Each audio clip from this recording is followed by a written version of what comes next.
Hi, everyone. Thank you so much for being here. My name is Deborah Scacco. I am an artist based in Los Angeles, and I'm thrilled to welcome you to Systems in Concrete, a conversation about the relocation of LA Chinatown as a result of the building of the Stack Interchange in Union Station. I want to thank Los Angeles Public Library and Land for co-hosting this event. This event launches phase 2 of Compass Rose, which is a creative collaboration rooted in community, history, storytelling, and cartography. The project started as a collaboration with OxyArts in 2018, where together with various departments at Occidental College, including Institute for the Study of Los Angeles and Special Collections, we founded Nila Stories, an ongoing storytelling archive for long-term residents of Northeast LA. With the second phase of Compass Rose, we're inviting stories citywide that share the ongoing impact of displacement by infrastructure, which is what inspired today's conversation. Compass Rose is a collaboration between Occidental College, OxyArts, the Sanborn Map Library at Cal State Northridge, Los Angeles Nomadic Division, and of course, Los Angeles Public Library, where eventually we'll be hosting an exhibition featuring contemporary oral histories, historic Sanborn map indexes, and new artworks resulting from the multi-year research process. And now with great pleasure, I would like to introduce you to today's speakers, Glenn Creason and Eugene Moy. I like to say I've been bothering Glenn Creason since 2013, when I first took the escalator down in LA Public Library and asked him to look at maps of highways and the Los Angeles River. Since 1979, LA native Glenn Creason has been the map librarian at the LA Public Library. He's author of the brilliant Los Angeles in Maps and has written for multiple publications, including Los Angeles Magazine and City Lab. You'll find him referenced everywhere from KCET to LA Times, and of course can learn more about his work on the YouTube series in Stories from the Map Cave, LAPL's brilliant series of shorts from the Map Archive, where Glenn tells stories of the city through the archive's maps. Glenn says his dirty little secret is that he has no sense of direction, which makes me feel better because neither do I. Eugene Moy professionally worked for cities in Los Angeles County in planning and economic development, but has also been engaged in community history, serving on the boards of the Chinese Historical Society of Southern California and the Chinese American Museum. As for setting the record straight, better to say that he's interested in learning about the history of our community from the street level, from the people who live and work here. Glenn has very generously prepared a presentation of maps from the LAPL archive to use as a starting point for this discussion about the history of Chinatown. So with that, I'm going to turn it over to Glenn and Eugene. Thank you so much. Well, I wanted to start with this quaint-looking map. This was done by the Women's Club in 1870. Well, it was done in the 30s, but it depicts Los Angeles in 1871, and why that's important is because it's not the railroads have not connected the city, so there's still a lot of the Pueblo in the city, and it's painting this sort of rosy picture of Los Angeles. Now, this is down towards the Pueblo, and as you see, 13 is Chinatown. Now, this is one of the very few maps that even recognizes a different side of Los Angeles. So here you have the Chinese parade. It adds color to the city. It's exciting. It's good for tourists and everything. But then here is one of the places where there were vigilante hangings. Eugene, I'm gonna turn it over to you just to talk about the Chinese massacre and the size of the community at that point. Yeah, well, it's sort of ironic that the ladies chose this particular date. It just so happens that this past Saturday was the 149th anniversary of the Chinese massacre of 1871. At that time, the population of the LA Chinese community was under 200. And because Chinese were a sort of a visible presence in the old plaza area, and because of just continuing maybe racial attitudes and maybe the attitudes of the community toward anybody who was foreign or exotic. There was it didn't take much to spark an incident of violence in which 18 Chinese were murdered. They were either hung, beaten to death, or shot. So this was one of the truly great milestones in LA history. We have this long history dating back to the Spanish and Mexican period. The advent of the gold rush, et cetera, brought many people to California and to Southern California, which had land available for development. There was a lot of growth. But unfortunately, in this kind of a competitive environment, like in many other places, it didn't take much to really set off the locals. So there was a little bit of the vigilante justice motivation behind it, but also just a lot of anti-Chinese feelings had been emerging. Maybe you can move on to the next. Okay. Go ahead. Well, this is fairly in the public imagination after the railroads came and the city moved, and we're going to see a map later that'll actually show how there was like a civic center and then there's a business center. So this is a Dakin Atlas. This is from the map collection here, and this shows Chinatown when it's really becoming the Chinatown of social history.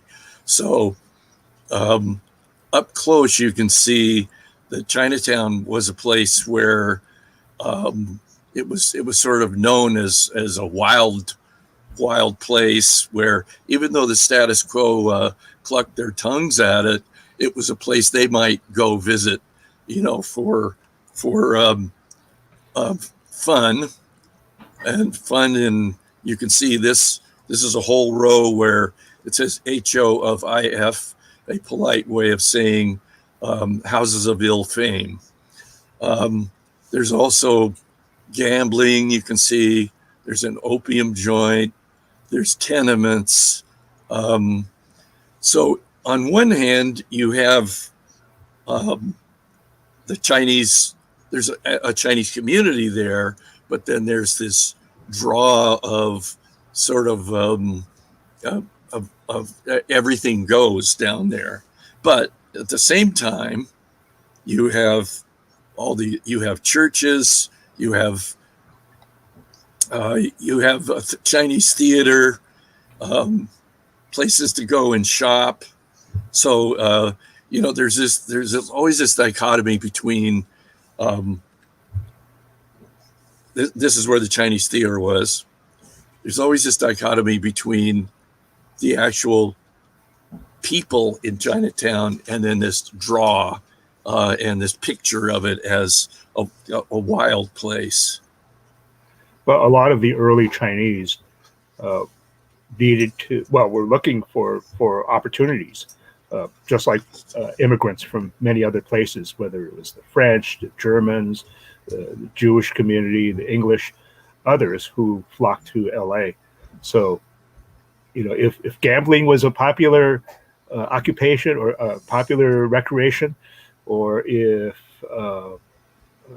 opium smoking was popular, it wasn't the Chinese themselves who always participated in these. If you look around today, if you walk into a 7-Eleven, and more than likely it's owned and operated by an Indian person, or you go into a donut shop and it's operated by a Cambodian, it's not because people like to eat and drink those products. It's because it's an economic opportunity. So I think that a lot of the early Chinese found a particular niche in these particular enterprises. I should point out that the houses of ill fame were not necessarily run by Chinese. Maybe a few of them were, but there are many that were operated independently by others, whether it was the French, or others. And the ladies were not necessarily Chinese. They were all different ethnicities. And Right. So, so the location of Chinatown really sprouted up in the oldest part of LA, and it was right adjacent to the old plaza area. What you're seeing here in this map is the center of the city, and then just to the right, you see this block that says Chinatown. So obviously, there was more dimension or detail than this one block, but sometimes map makers tend to be a little bit take a little creative license and don't always show really all the actual details. Oftentimes when there is a community that seems a little bit strange or exotic, from the mainstream perspective, then they would just sort of create one little block and then identify it as such.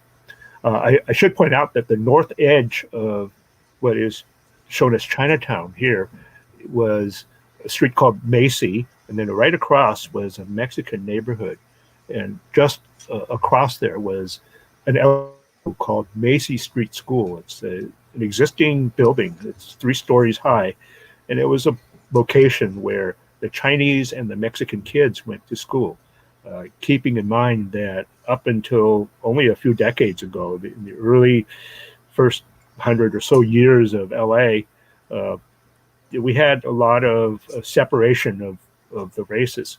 So, if you or by separation by economics too. So if you're in the poor part of town, and you would go to the school in the poor part of town.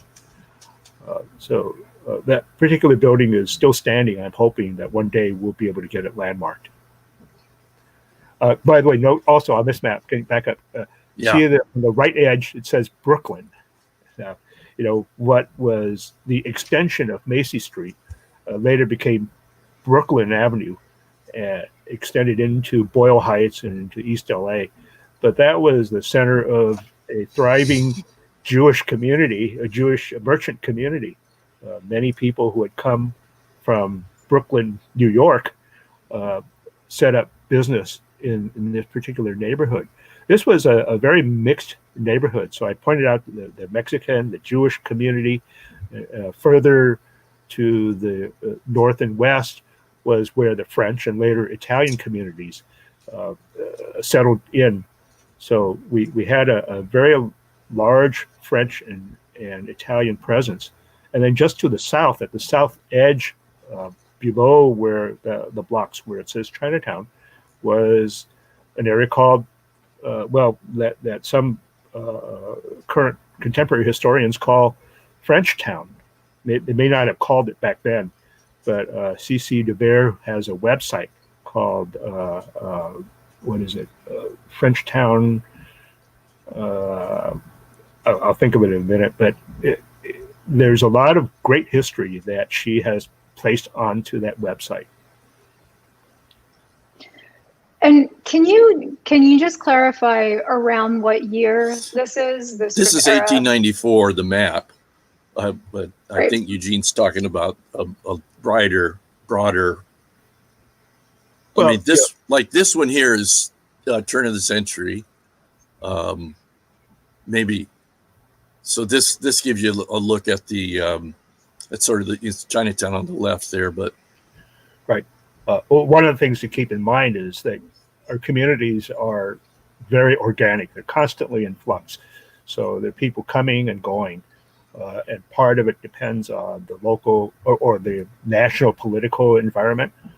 We had Chinese exclusion beginning in 1882. The alien land laws that prohibited Chinese and other ethnic immigrants from the ability to purchase land and therefore control their own destiny. So it was a challenge to grow up and live in this neighborhood. And Eugene, can you just remind us of when the alien land laws were finally revoked? It was fairly Every recent. state had the ability to enact its own land laws. In California, in 1912, the California Alien Land Act was passed, and that was not repealed until something like 1952.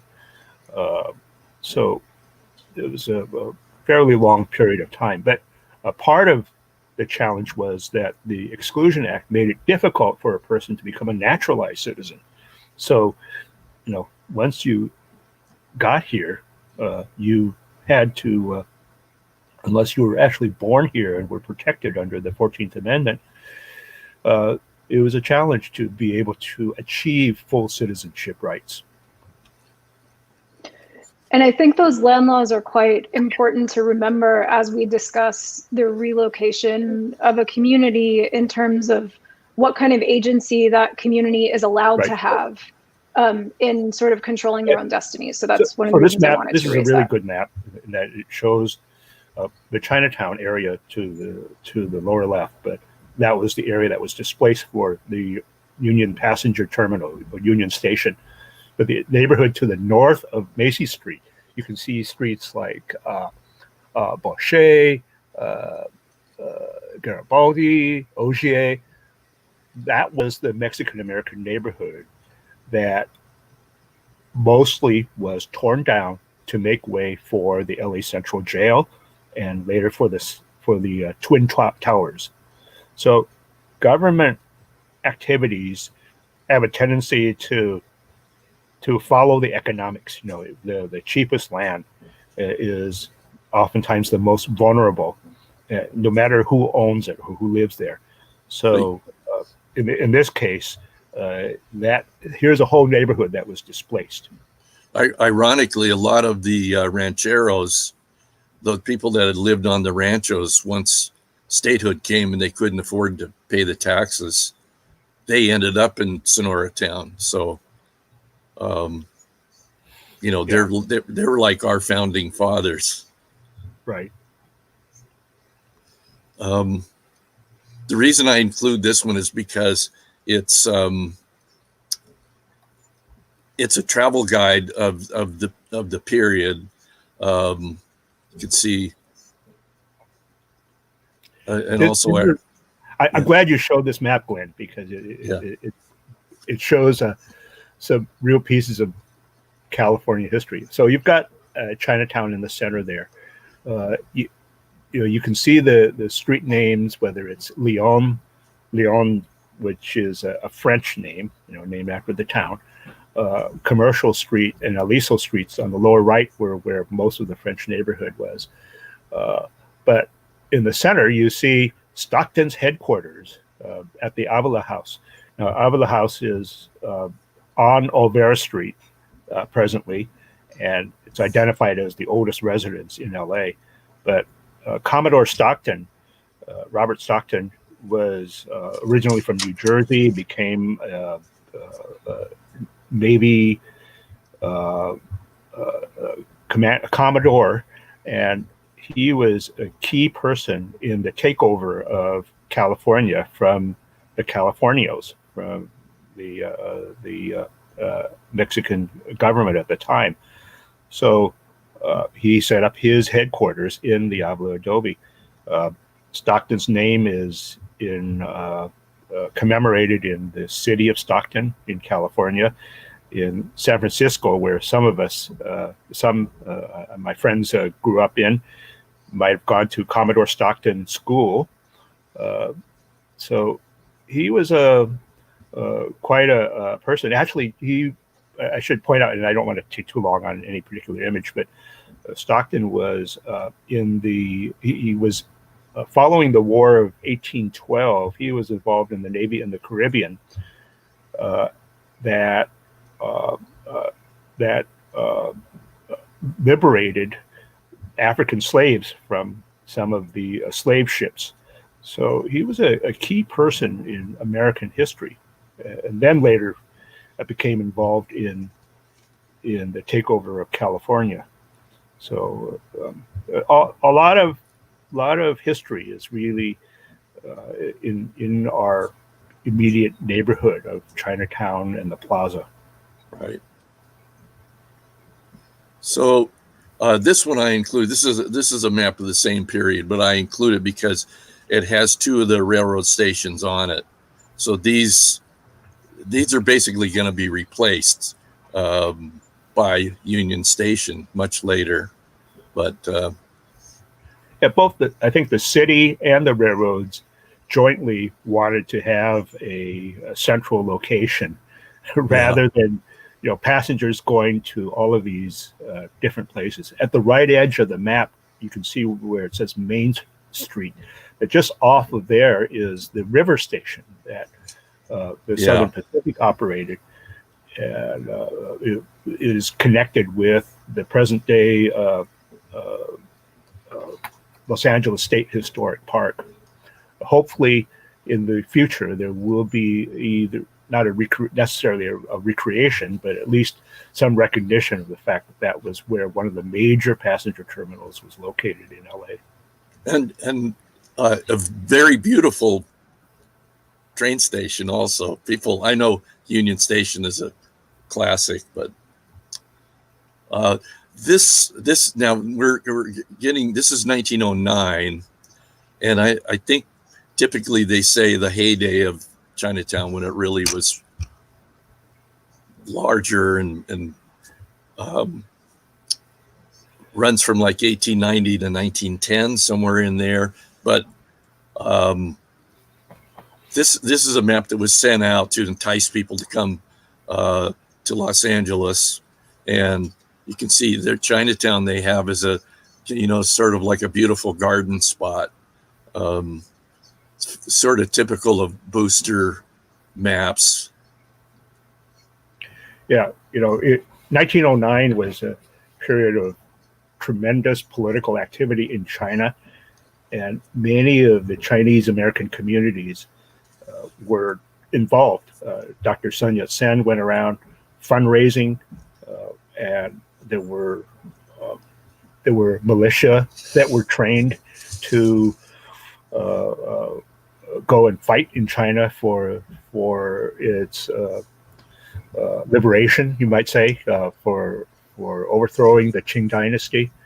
So, and then I think that even with exclusion still in place, now Chinese exclusion was in place from 1882 to 1943. During this period, there was still economic growth. A lot of the community depended upon the Chinese workers, whether it was as household help, doing laundry work, as merchants, and doing restaurant business. A lot of the food grown in LA produced a lot of the fresh food, whether it's vegetables or the commercial fruit crops, whether it's oranges or walnuts and other fruit, were really handled by a lot of the Chinese. Many of the packing houses in the San Gabriel Valley, San Bernardino, Riverside counties, Orange counties were worked by Chinese workers. The Chinatown was sort of a central location where oftentimes the merchants became labor contractors who were responsible for connecting with ranchers and business people to provide the workers that would help Los Angeles grow. So LA Chinatown was kind of a hub, even with all of these legal and civil rights issues and immigration issues that were swirling over their heads. The Chinese here in LA were very enterprising. So this is, sorry, I didn't mean to step on you. Oh no, it's just, I can't help it. Stop. Keep going. Like when these are based atlases that are really interesting atlases, but it's kind of a sanitized version. So this is all the way up to 1921, and you can still see. I mean, we always have to explain that Negro Alley has nothing to do with African Americans. It was originally about the dark-skinned Sonorans who lived on that street, and then there was even worse changes in the name. But anyway, this is This is the Chinatown area in 1921, but it gives very little detail. You can see. Well, the founders of LA in 1781, the pobladores, involved 17 families and 44 persons. More than half of the people among those 44 had African blood in them. Either they were full-blooded Negro, meaning African, or were mulatto, or mixed heritage. So for the people who built their homes or established their homes on a certain location along Calle de los Negros, that was where the darker-skinned people lived. That was all. But then, following American takeover, the either innocent or ignorant, we can use those terms Yes. online here. Map makers would just apply the term that they saw fit, and so Right. it became Negro Alley. That's And right across the correct- street. Yeah. Right across the street is a building you're familiar with, but they've misspelled that too. Yeah, just to the west or up above it is the Garnier building. Now, importantly, to the left of it also is another building called the Jeannette Block, and that was one that was operated. Well, let me back up. Garnier was named after Philippe Garnier, who was French Basque. He and his brother ran the Rancho Encino out in the San Fernando Valley, and had other ranching and commercial enterprises, and also vineyards later. But he actually, Philippe Garnier, ended up being losing a lot of money, but ultimately partnered with another individual to start one of the first banks in LA. So he was a real estate investor and speculator. But it's important to note that he built that building specifically for the Chinese community. And it became a center of Chinatown. The Chinese American Citizens Alliance established its headquarters there in 1912. The Chinese Consolidated Benevolent Association established its headquarters there. It started in 1890 and moved over into the building. There were other business and community enterprises. When my dad first moved to LA in the 1930s, he lived upstairs in the building. Wow. I have his Social Security card identifying that address, 419 Los Angeles Street. Anyway, to the left of it is the Jeannette Block, and then to the left of that is the Arcadia Block. Arcadia Bandini was from one of the early California families. Married Abel Stearns. Abel Stearns was from New England, from Massachusetts, and ended up owning quite a few ranches and other properties. Ended up losing it all in the Depression of the 60s. But and his wife, widow, survived him, married a fellow named Baker, and that's why there's a building called the Baker Block just above that. So, Arcadia was known as the most beautiful woman in California at one time. Oh yeah. So those buildings were gone by the time the freeways came, and so what the Hollywood Freeway ended up doing was taking a path that went from east to west, which is from bottom of the screen to up, and taking out the area follow along Arcadia Street. So here, these are just a couple of maps that we transition into when they're going to change Chinatown. Yeah, you can see that. Go ahead. No, go ahead. Well, so you can see the wide street area, Calle de los Negros, became absorbed into Los Angeles Street, and the buildings along Los Angeles Street then became the Garnier Block and the Jeannette Block. I'll put in a a plug for my coworker, Kelly Wallace. She did a very nice blog on moving of Chinatown, focusing kind of on Upper Plaza right there. This is and this is just sort of the touristy look, as it was, you know. Well, Now, it's a hilarious, Glenn. You know, that I think that's a funny pictorial because everything is distorted. You know, it's not in its proper location. So, you know, the block that says Chinatown was the location of old Chinatown, and it didn't have these pagoda-like buildings that you see there. The image at the bottom there, Paris Inn, was actually the hotel within the Jeannette block that I mentioned. So it's so that's way off. Part of the French community. And then to the left is LA City Hall, which was actually 3 blocks further south. So, and that's 1926. So yeah. Now so this took liberties. So this is another. This is a cute little pictorial map, but the reason I wanted to show this is because it shows the stereotype.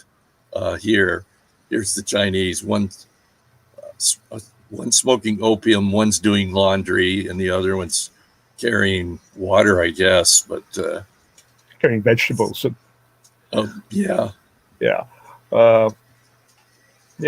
This is what our community faced. You know, this was the stereotype. You know, the perception from the outside world. As Glenn showed earlier, there was a mission, or rather a Christian mission. There were temples.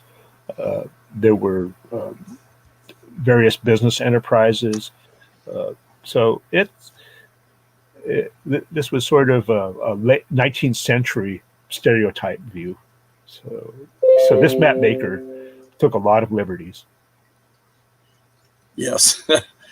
So, and this is another example. This is even a little later, but this map was part of a brochure that was, you know, given to tourists. But the thing that's strange about it is it lists foreign colonies. Now, these are people that may have lived here for generations. But right at the top, you have Chinese. Well, yeah. There's 2 ways of looking at this. You know, you can say, wow, you know, LA was a pretty diverse community. It had all of these immigrant influences. So, you know, Chinese, Russian, Japanese, Jewish. It's just, and today, ironically, you know, some communities are fighting to be recognized. In the old days, it was a way to sometimes establish boundaries that you couldn't cross. You know, there were some communities, some in LA County, for example, that were sundown towns who would have a sign that said, you know, at the bus stop, you know, you can't get off here after 6 p.m. if you're black, let's say. Or if you go to certain neighborhoods, there would be race covenants. You couldn't buy or rent in a particular neighborhood. So, but now that many communities have been here for decades, if not 100 years, people want signs and say, well, this is Little Armenia, this is Little Bangladesh, this is Chinatown.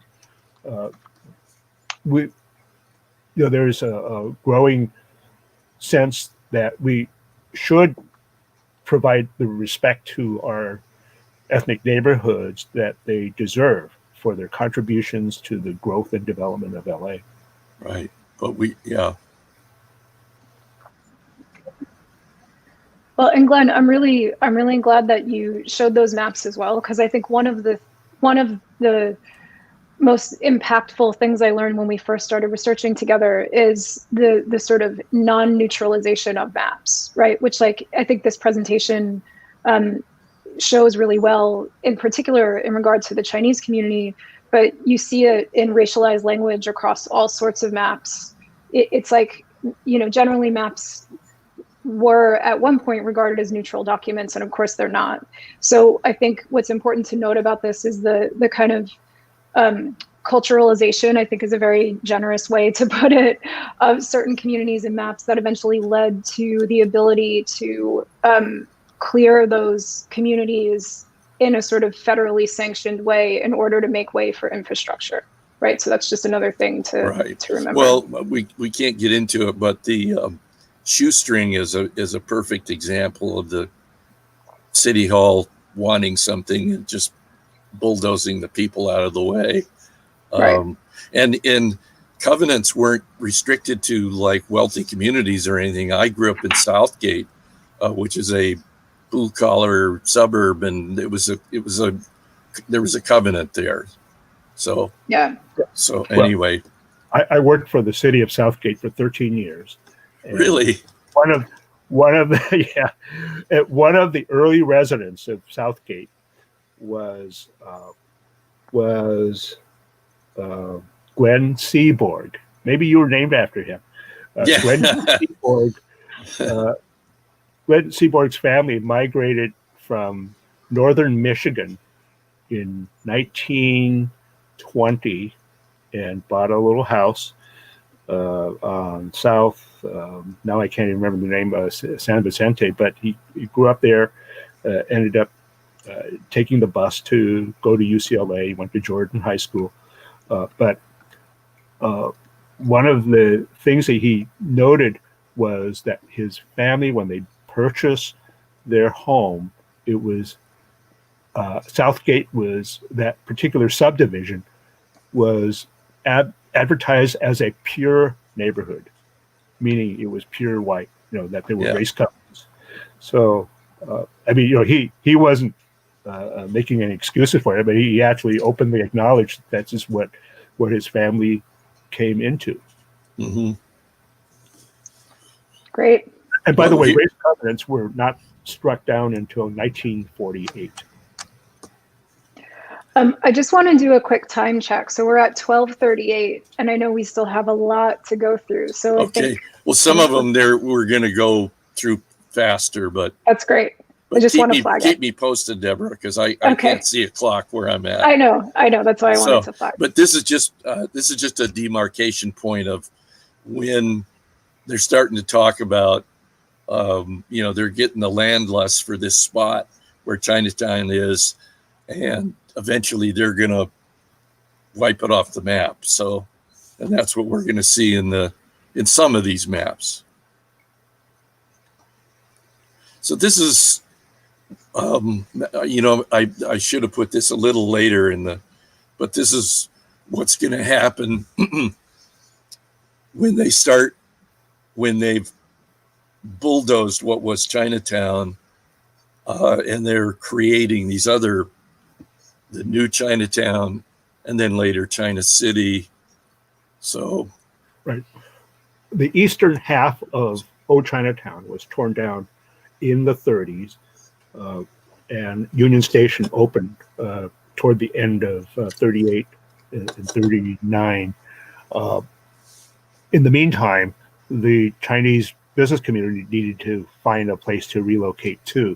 So the first enterprise that opened was New Chinatown at the upper left corner there, opened in May or June of 1938, and then later in the year, China City opened.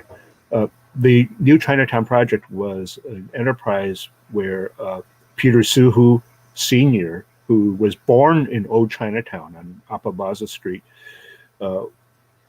went to USC, became the first Chinese American to work for the LA City Department of Water and Power.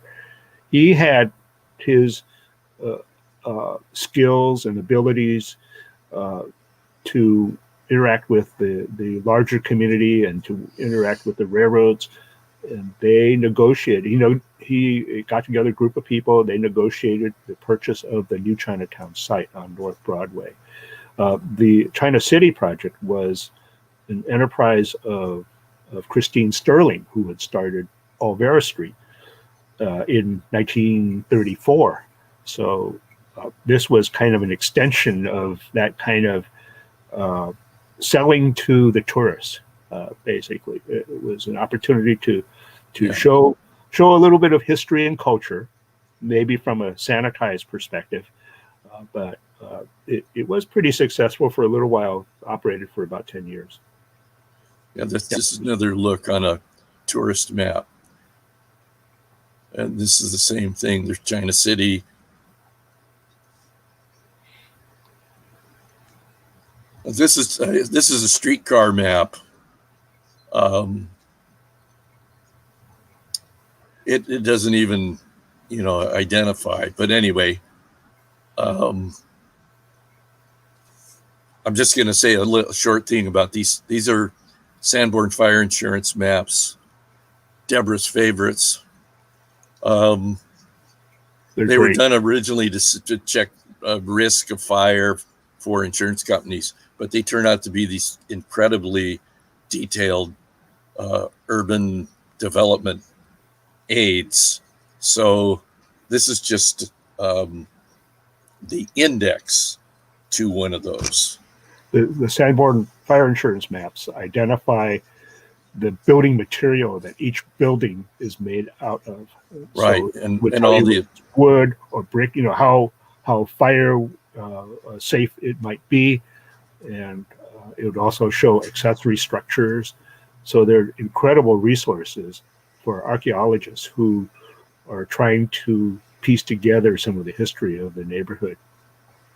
So, and what they would do is they would, as a neighborhood would change, they'd paste, clerks would paste little slips of paper over to show what changes. Now, we can see here now where they're demolishing parts of neighborhoods. Now, unfortunately, this happened all over downtown as the freeways came through and as the 4-level stack and all those things. Right. So that's the beauty of a Sanborn. And I mean, I don't, all I can see is the maps, but behind me, there's Sanborn atlases, and they're huge. Lots of fun to look at. There's a lot of serendipity when you look at a Sanborn atlas. Yeah. So you can see the beginning of the impact of the freeway. The title of this presentation is about rivers of concrete. So you can see that there are buildings in red to the north at the top and the buildings in red to the south. And in between is the proposed freeway route. And eventually all buildings, and culture, whether it was Chinese or French or Italian or other, were kind of wiped off the map. See, this is a closer look. You can see where it says proposed. I think there's one a little later that shows. Maybe it's. Oh no, this is the. These are both New Chinatown maps. New Chinatown, yeah. Right. So. Yeah. By the way, stop there. You can see that the New Chinatown Central Plaza is in the yellow on the right side.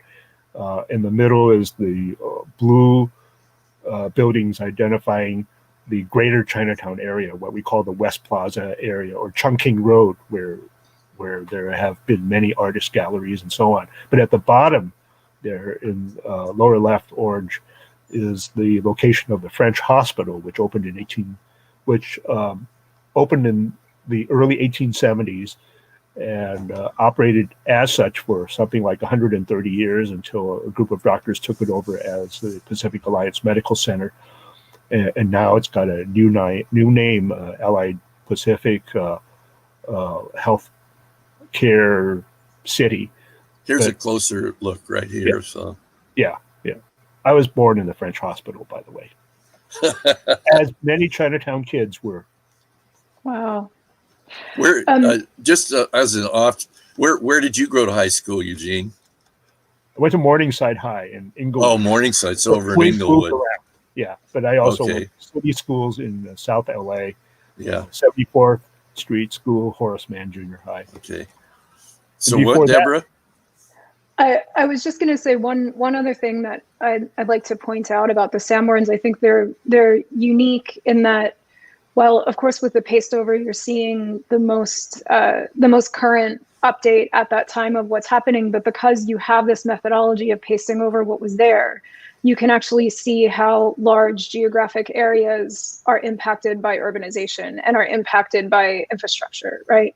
So while other maps are current, which I use that term in inverted quotes, you don't have any sense of the history beneath. And one of the things about the Sanborns that I'm really drawn to is this idea that you can, on some pages, you can actually see the layers beneath it. And actually, Glenn, on one of the earlier ones that was like a large area of highway, you can actually see the colors, like just there, you can see the pink of the buildings beneath it. So you really start to get a sense of scale of how wide a sort of erasure is happening with these large infrastructure projects that then, in California mid-century, it was like the Stack interchange was on postcards. It was like a tourist destination, weirdly. So It's just really interesting to think about history in those terms and the Sanborns as a resource to see how history is constantly evolving and how those communities are just evolving is one way to put it, but they're changing, right? It's a shame they covered a nice compass rose here. I know, I can see it. I can see it. In the name of progress, oftentimes communities and both social and physical structures get eliminated. Of course. Now, to a neighborhood like this, this is New Chinatown, Central Plaza. But if the new DTLA, Downtown LA 2040 plan is implemented, there is the potential, because of its relatively loose height and density controls, we could see many historic blocks replaced with 20 and 30-story structures that don't necessarily reflect any of the neighborhood's heritage. So that's a concern. Having the maps down is great because we can see in detail really what the historic imprint has been. Right. Well, and I think that also raises a really important question of, what is the balance between preserving culture and allowing progress, right? And so how do those two things live together also in a way that is equitable and that is actually caring for the communities who are going to be the most impacted by these developments? So go ahead. Well, I was just going to say on these, you can see there's the Hollywood freeway. It exists. So these are done in the 50s. Yep. But, I don't know what this big open space is here. But what was going on there? But a lot of buildings were wiped out. Yep. I just want to flag, we've got 10 minutes left. So okay. Glenn, I know there's a few more slides. So why don't we finish up those slides and then we can move on to a couple questions before we close. Well, this one here is just a tourist map that shows modern day. And basically at this point, I don't want to denigrate Chinatown because I really have had many good times there myself, except for one that we've spoken about. If we hold it there for a second there, we note that the roadway at the lower part of the screen is really the Hollywood freeway. So it's cutting across the southern edge of what used to be old Chinatown.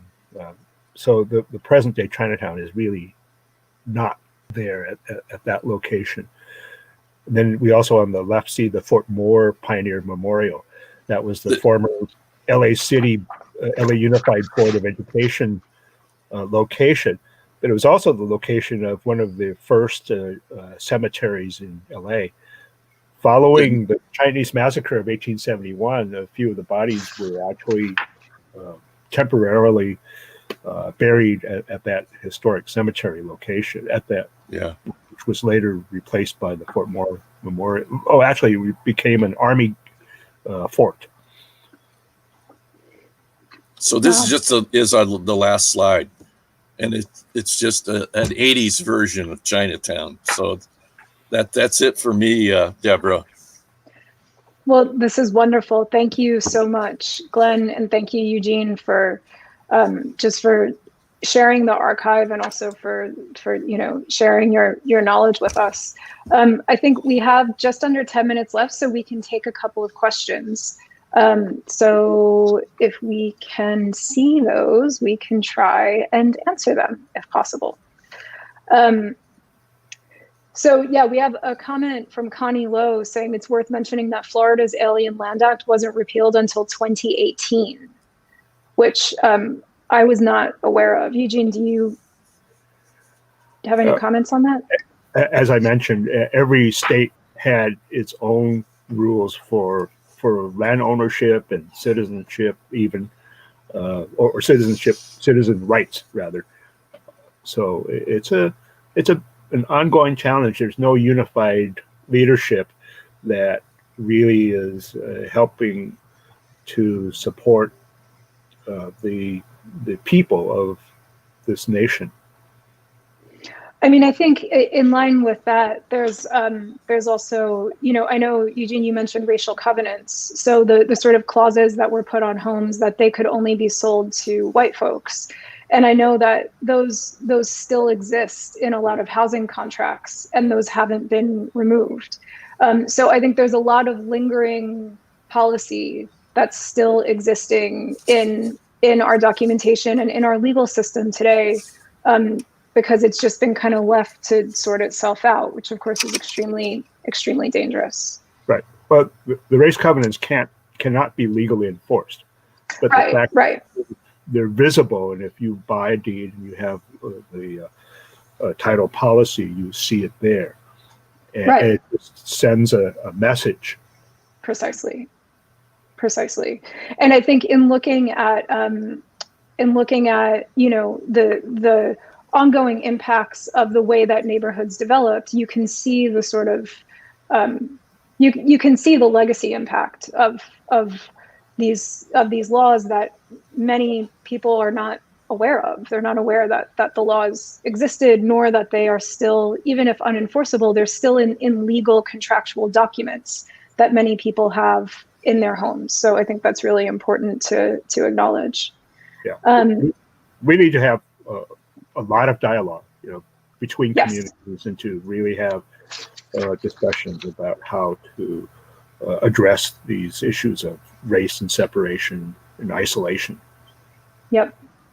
I did see a couple of other comments. A couple of other comments coming up just saying thank you, which I would echo to both of you.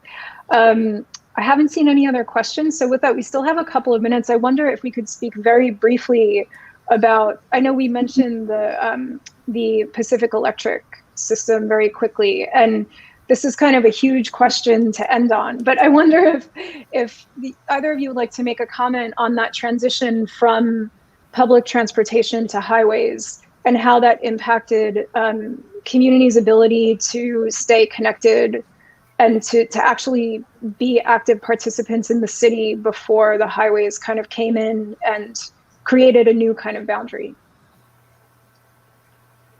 Well, I mean, that's originally that's what opened the city up to the common man, was the streetcars.